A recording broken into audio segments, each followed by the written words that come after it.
अब बात करते हैं इस थर्ड पॉइंट की, हीट की, और इसको ध्यान से समझेंगे स्टूडेंट्स। जैसे मैं आपको एग्जांपल देता हूं, दिवाली स्टूडेंट्स, दिवाली आते हैं तो बच्चे बड़े एक्साइटेड हो जाते हैं क्रैकर्स को लेके।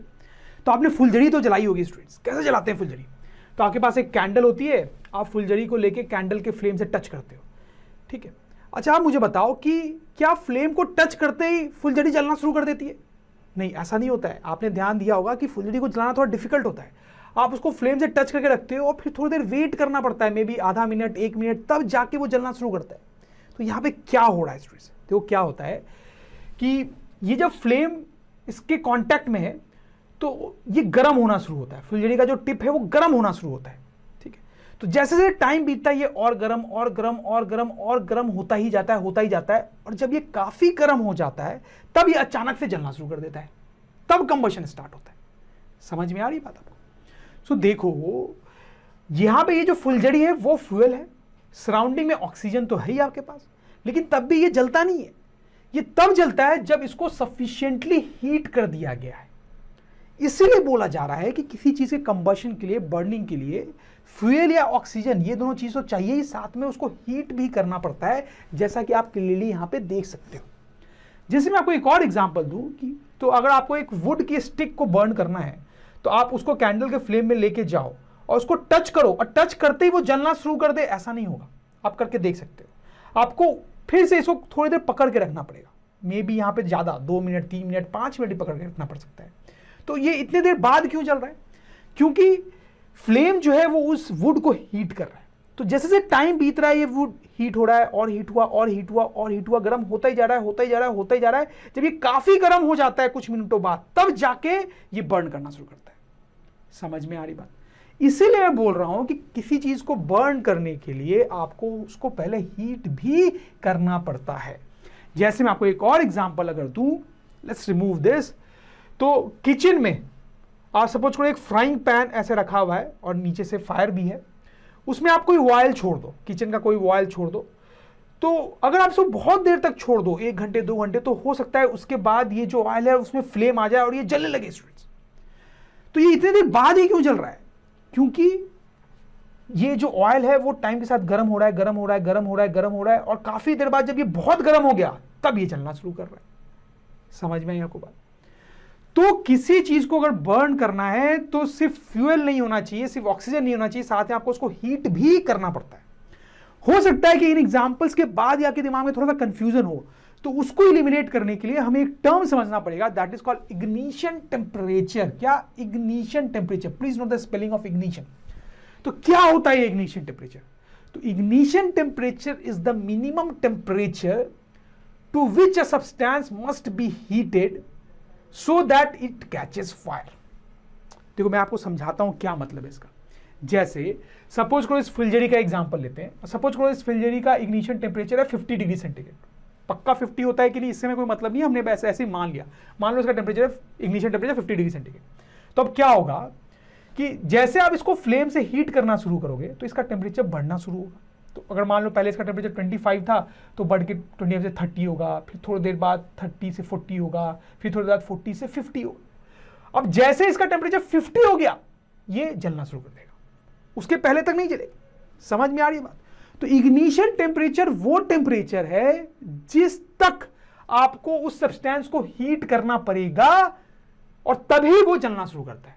जैसे अगर हम बात करें इस वुड की, तो अगर इसका टेम्परेचर सपोज कर लो 60 डिग्री सेंटीग्रेड है इग्निशन टेम्परेचर, तो आप इसको गर्म कर रहे हो तो इसका टेम्परेचर 25 से बढ़ के 30 होगा, 30 से 40 होगा, 40 से फिर थोड़ी बार बढ़ के 50 हो जाएगा, 50 से और थोड़ी बार बढ़ के 55 हो जाएगा, फिर 58 हो जाएगा। अभी तक भी वो जलेगा नहीं, 59 हो जाएगा, अभी भी वो नहीं जलेगा, अभी बढ़ के 60 हो जाएगा। अब जैसे इसका टेम्परेचर गर्म होकर 60 तक पहुंच गया है तो ये जलना शुरू कर देगा, क्योंकि इसका इग्निशन टेम्परेचर 60 था।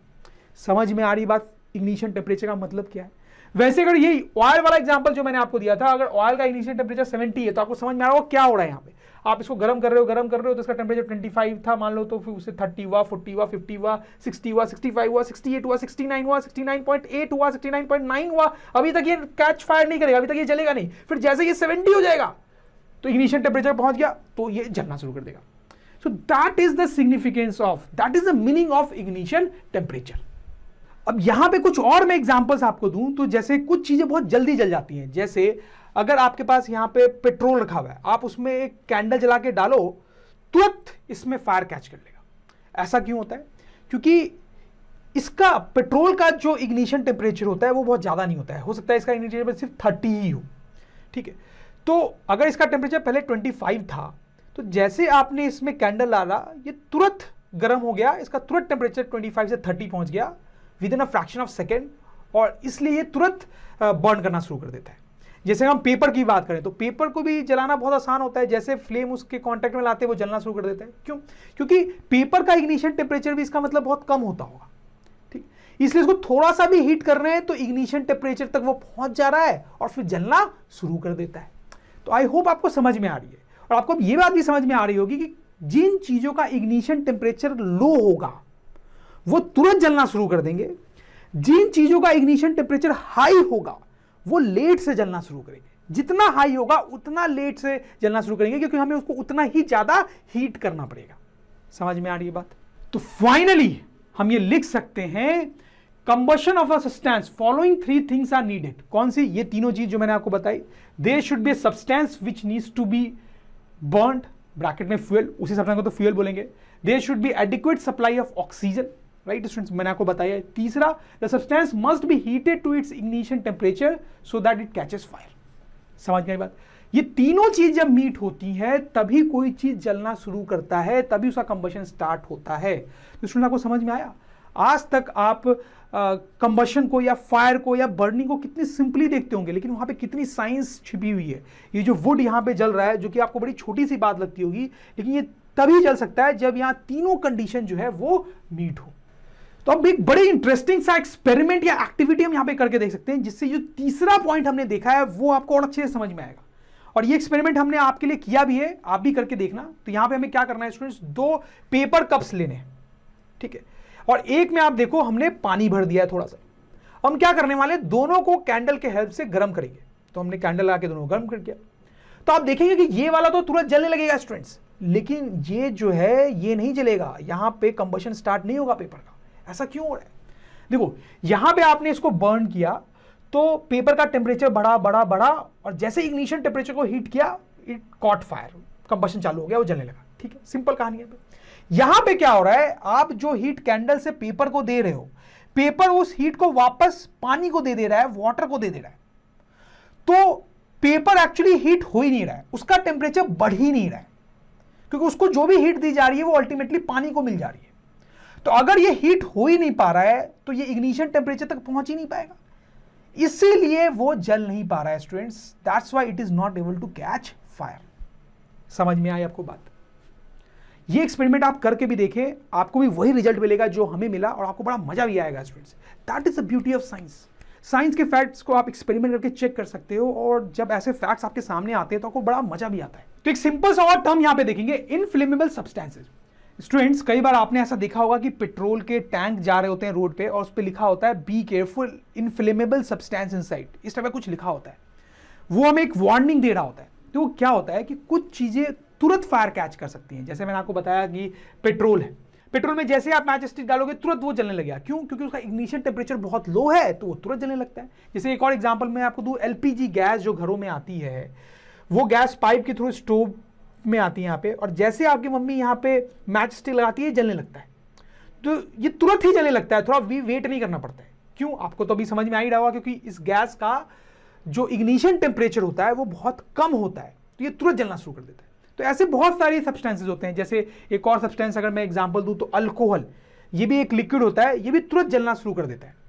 तो ऐसे सब्सटेंसेस जिनका इग्निशन टेम्परेचर बहुत कम होता है और वो तुरंत जलना शुरू कर देंगे, उनको बोलते हैं इनफ्लेमेबल सब्सटेंसेस। और ऐसे सब्सटेंसेस डेंजरस भी हो सकते हैं। आप सोच के देखो, ये पेट्रोल जा रहा है इतनी लार्ज अमाउंट में, ये तो तुरंत फायर कैच कर सकता है। इतना पेट्रोल अगर फायर कैच कर ले तुरंत, तो कितना बड़ा एक्सप्लोजन हो सकता है यहाँ पे, राइट?